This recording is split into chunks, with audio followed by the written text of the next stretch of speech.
जय श्री महाकाल।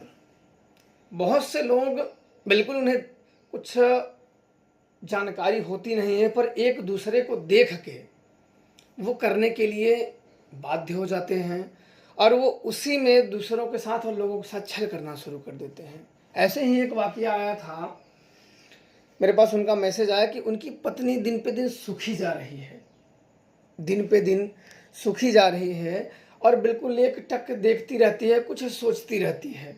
और उन्होंने कई पंडितों से और कई जानकारों से, जो छोटे मोटे जानकार रहते हैं, जो अपने आप को बताते हैं कि हम जानकार हैं, रहते भी हैं, तो बिल्कुल उन लोगों से दिखाएं कि हमारी पत्नी को क्या हुआ है।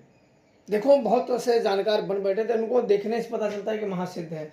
मैं ऐसे दिखावटी कुछ नहीं करता, मैं बिल्कुल लोगों की तरह सिंपल में रहता हूँ। मेरी आदत है कि लोगों से गुप्त तरीके से रहो, ताकि अपनी साधना और सिद्धि पूजा जो मार्ग है वो बाध्य ना हो।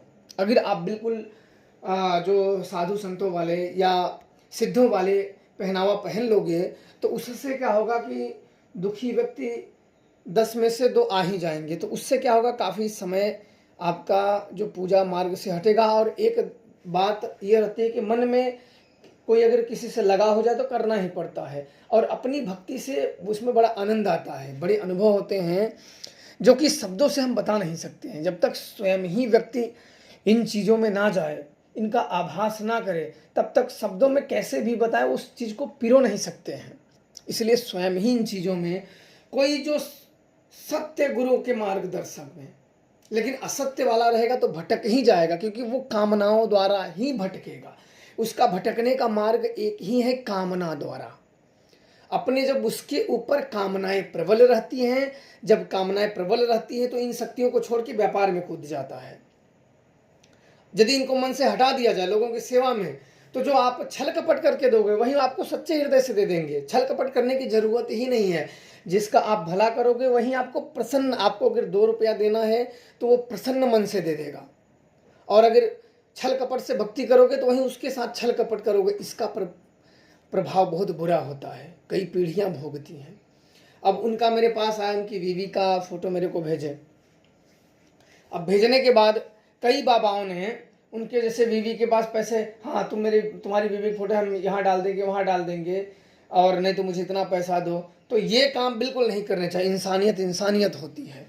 एक बार फोटो देख अगर तुम्हें लगता है कि हाँ इसमें भूत है, बता दो। वो व्यक्ति अगर उसके पास नहीं सामर्थ्य है तो भैया तुम अपना देखो, हम अपना देखें। उसमें कोई व्यक्ति अगले व्यक्ति को कभी भी छेड़ना नहीं चाहिए। कोई व्यक्ति है, दुख है, किसी की हाय नहीं लेनी चाहिए। बोल दो सीधे सीधे, अगर जो चाहिए हम ये लेंगे, कर लेंगे तो करेंगे। अगला व्यक्ति को हिम्मत पड़ेगी तो कराएगा, नहीं हिम्मत पड़ेगी तो भैया अपना देखो, अपने हिसाब से जिसे ढूंढ लो। ऐसे चीज़ नहीं करनी चाहिए। अब उस व्यक्ति का आया, बोले हम बहुत जगह गए, पंडितों के पास दिखाते दिखाते थक गए, बहुत से तांत्रिकों के पास, जो अपने आप को तांत्रिक मानते थे। जो साधारण व्यक्ति है वो, उसको क्या मालूम कि भाई ओझा तांत्रिक महाराज सोखा में क्या फ़र्क है। उसको तो बस अपने समस्याएं ठीक हो जाए। अब वहाँ जाने के बाद मेरे पास आए, देखिए मेरी पत्नी को प्रेत बाधा है। मेरे से पहले तो उसने ही बता दिया। मैंने बोला जब तुम्हें पता है प्रेत बाधा है तो तुम ठीक क्यों नहीं कर लिए। बोले कि बहुत लोगों को मैंने दिखाया, पंडितों को, तांत्रिकों को, अघोरियों को। मैंने बोला कि क्या आपने जितने लोगों को दिखाए हो उतने लोग क्या सच में अघोरी थे? क्या मुझे भी आप सच मानते हो? बोले अब क्या करें, दुख ऐसी चीज़ होती है कि जिसका मुंह ना देखना पड़े उसका पिछवाड़ा देखना पड़ता है, क्या करें। बोला बात तो आपकी सही है। बोले सबने बोला है, कोई बोला मसानी है, कोई बोला घर के हैं, कोई बोला, मतलब जहाँ जहाँ दिखवाएं सब ने बोल दिया कि कोई रास्ते का है, कोई किसी ने खिला दिया है, कोई मसानी है, कोई क्या है। अब हमें भी समझ में ना आया कि भाई सब तांत्रिकों ने, जितने भी जानकार लोग थे, सब ने अलग अलग बता दिए। अब माने क्या, अब क्या सही है। और रोगी जो है, जो मरीज है, वो तो ठीक ही नहीं हुआ। आखिर बता दिए हो जो शक्तियाँ, मेरा ये मानना है, अगर जो शक्तियाँ आपको बता दी भाई फला व्यक्ति के पास प्रेत है, इसके पड़ीदारों ने, रिश्तेदारों ने, या रास्ते से या मसानी से ये क्रिया हो गई है, जब बता दिए मसानी से हुई है तो कौन क्रिया है, उसकी उत्क्रिया क्या है, कैसे हम ठीक करें, वो भी बता देगी। उस क्रिया से कर दो, ठीक हो जाएगी, सीधी सी बात है। वो इतना बता दे, वही बताती भी है उसे कैसे किया जाए, और वही पकड़ती भी है। अलग से नहीं। या कभी कभी होता है जो उसके बस में नहीं होता तो दूसरी शक्तियों को इन्वॉल्व किया जाता है, सारी चीज़ों को जान के।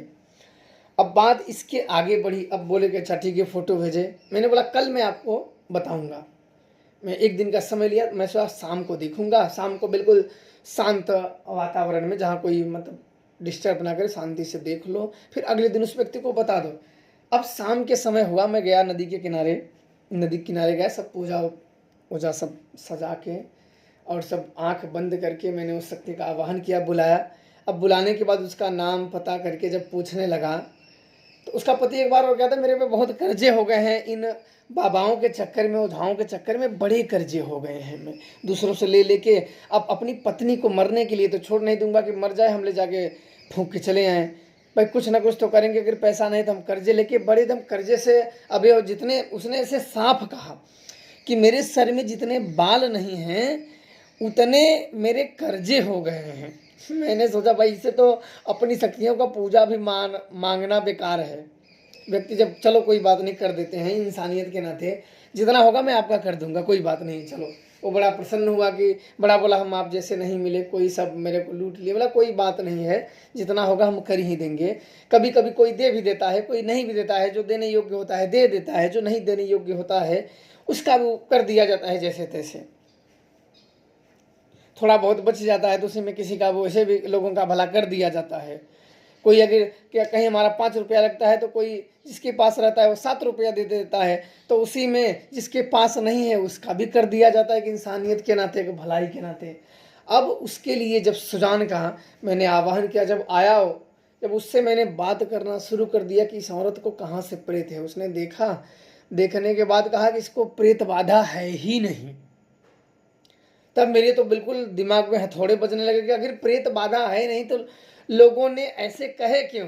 बोले लोगों ने अगर नहीं कहेंगे तो उनका पेट चलेगा कैसे, आखिर उन्हें 1 रुपया कोई देगा कैसे। इसको प्रेत बाधा नहीं है, इसका आदमी ने इतना कर्जा लिया है, जुआ खेलता है वो। हालांकि उसका आदमी मुझे नहीं पता था कि मैं जुआ खेलता हूँ, वो मेरे को वो देखो मेरे से झूठ बोल दिया था। अब सोचो मुझसे भी झूठ उस आदमी ने बोला। अब भाई जब कराने वाला झूठ बोल दो तो करने वाला तो बोलेगा ही। उसने कहा सुजान ने कि इसका आदमी, इसकी लत जो है एक शराबी और जुआरी है। ये अपनी औरतों के सब गहना जो हैं गले में कान में जो औरतें पहनती हैं उसको भी बेच के ये जुआ खेल गया, शराब खेल गया। जो इसके पास जायदाद थी, इसके पिता की धरोहर जो पैतृक संपत्ति थी, वो संपत्तियों को भी जो इसकी नहीं बनाई हुई थी, इसकी पैतृक संपत्ति थी। पैतृक संपत्ति उसे बोलते हैं जो पूर्वजों द्वारा हो, वो भी गिरवी रख के खेल गया। इसकी औरत टेंशन में रहती है कि अब मेरे बच्चों का क्या होगा, ऐसे घर में खाने नहीं है, ये सब कुछ ले जाके खेल जा रहा है, बर्तन तक बेच के जुआ खेल जा रहा है, क्या होगा। वही टेंशन इस औरत को खाए जा रही है, उससे सुखी जा रही है, इसके शरीर में दाना नहीं लग रहा है। बाकी इस औरत को पूरे खानदान में ही इसकी प्रेत बाधा नहीं है, किसी को भी नहीं है प्रेत बाधा। इसके घर में सबसे बड़ा पिशाच ये है इसका आदमी। ये आदमी अपनी गलत आदतों को छोड़ दे, ये औरत ठीक हो जाएगी। बाकी इसको किसी भी प्रकार की कोई प्रेत बाधा, शैतानी हरकत नहीं है।